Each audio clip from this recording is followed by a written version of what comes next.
If you're charged with a financial fraud crime in federal court, the sentences on these cases can be crazy. The starting point for any sentence depends upon the amount of money involved. So the more money, the longer the sentence. In this case, which was dubbed Dollars from Hell, it involved a $50 million fraud scheme, and the guy was sentenced to 14 years in federal prison. In another case, a Nigerian citizen was sentenced to 20 years for his involvement in a $50 million fraud scheme. I had a case involving a $50 million fraud scheme, but unlike those other cases, my client was sentenced to 1 day of credit for time served and 3 years of probation.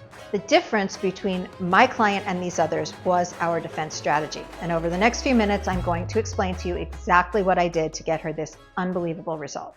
My name is Diane Bass. I am a federal criminal defense attorney, and I represent people who are under investigation or have been charged with federal crimes. I represented a client who was actually an attorney who was charged with immigration fraud. So she was being accused of being involved with a scheme to bring people over from another country, and rather than paying the money that they were supposed to pay to come to the United States, this other person was returning the money to the clients. So if you're messing around with immigration fraud, you could potentially be facing up to 20 years in federal prison. And once you're charged with a federal crime, there is a 98% conviction rate. So when she first contacted me, it was because she had another attorney who was telling her to just do nothing and wait and see what happens. I was so glad that she found me, because that is the worst advice in a case like this. If she had taken that lawyer's advice and done nothing, she definitely would have been sentenced to many years in federal prison. So as soon as she hired me, I explained to her why she needed to cooperate with the feds in this case so that she could get the lowest possible sentence. So when you're facing a federal crime, one of the ways to get your sentence reduced is to cooperate with the feds. Most sentences start with the federal sentencing guidelines. That would be the starting point for the prosecution and the judge when it comes to sentencing. What cooperation does is it helps you reduce your sentencing levels at sentencing, meaning you will do less time because you help the feds. Now, when you hear cooperation, most people think of the cartel, or I'm going to get killed, or this is really dangerous, or they don't know what to think, but it's really, really scary.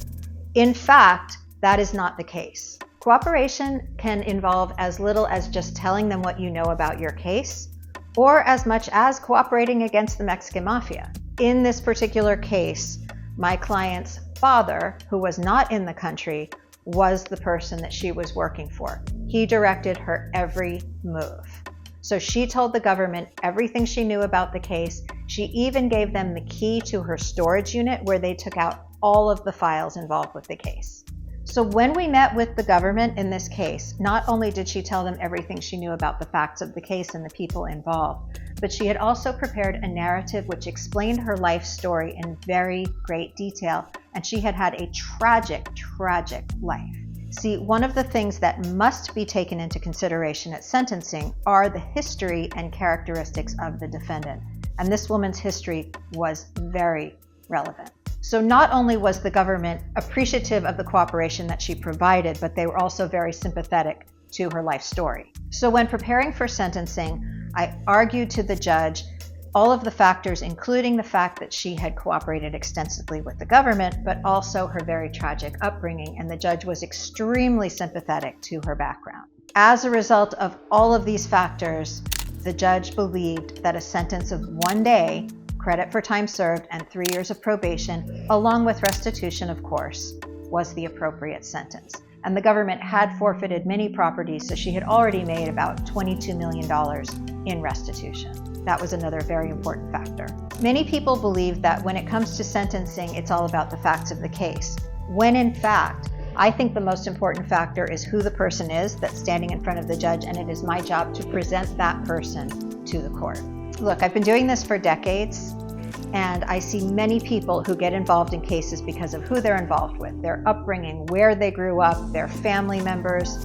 It is not a perfect defense, but it is definitely a mitigating factor for sentencing. And the best thing you can do is be proactive about this information. If you have information about a case, presenting your mitigating information to the judge, to the prosecutor, and getting the best possible result in a really terrible situation. So if you or a loved one are under investigation or have been charged with a crime, please contact my office right away so I can help you discuss all of your options.